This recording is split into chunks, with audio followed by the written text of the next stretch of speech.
In this video, I'm going to build off the concept that I was talking about in my previous one. So if you haven't checked that out up here first. All right, so in the previous video, I was talking about a different way of playing scales than you probably have seen. In this video, I'm going to talk about how that technique actually frees up your playing. And we can play the same line and start to direct whether we're going down on the guitar or up. And that opens up a whole world. We're not stuck with these patterns. We can actually have total freedom of moving our lines. So that's what we're going to get into today. So let's take this first line where we had this descending over a 2-5 in G. So we had,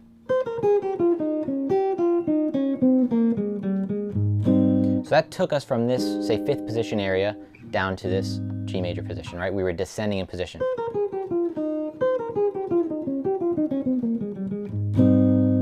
Right, what if we wanted to go up in position though? What if we wanted instead to go from here to here with the same line that we were hearing? So if we're hearing this line, but I don't want to be stuck down here, I want to be moving up, we can do that with this technique. So we would go, right? So that was our previous one, right? And that is what shifts us down by doing 4 notes in a row. But instead, if we did 2 notes, we start to creep our hand up. So 1, 2, 1, 2, 1, 2. And then from here we can go, and then we're in this position. So it's the same exact line.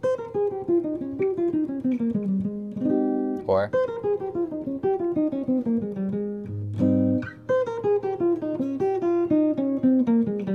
we could end like this if we want to stay in place.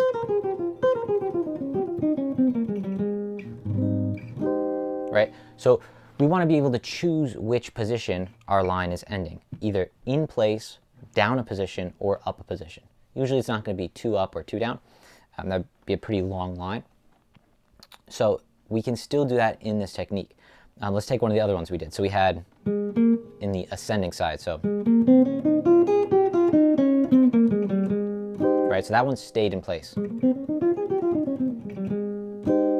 What if I wanted to go down a position instead? So I could go, so I start to creep down this way and then come back to the lower part going with our same technique of 2 or 4 notes. And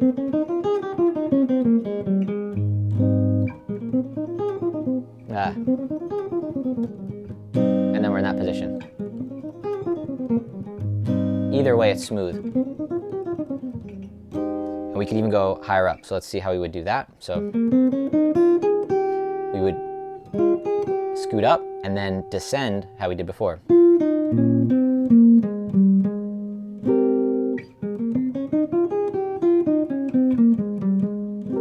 So we can do those 2 notes per string.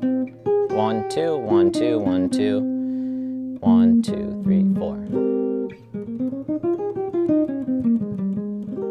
It's also going to get your hand way more comfortable at moving quickly, which helps a lot in just improvised lines. We had this other line.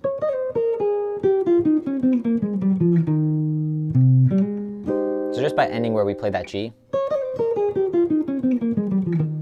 In general, by doing 4 notes on a string and then 4 notes again, that makes us descend on our neck quickly.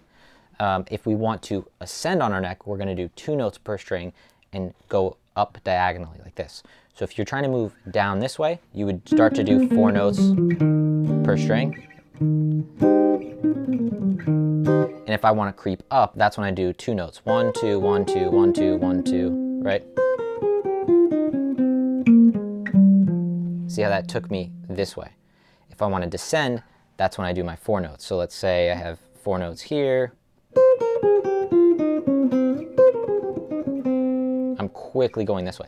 Some combination of that 2 or 4 notes will either keep you in place or move you just 1 position down. All right, so that's the takeaway here. If you guys want to be playing in these different zones and have freedom in the lines you're playing, you should definitely try practicing. Take one line that you know, one line that is pretty scalar. It will work better for a scalar line than something that has a lot of arpeggios. And try and see if it's played in position, move it to the position lower, meaning start in the same place, but force the line to go to a position lower, start in the same place, and force the line to go to a position higher. If it already shifts, then do the other 2. All right, hope you guys got something out of this video. As always, please like, comment, and subscribe. I do take your topic suggestions seriously, and I have a whole list from ones that you guys have sent me that I will be getting to. So hope you guys enjoy, and have a great week.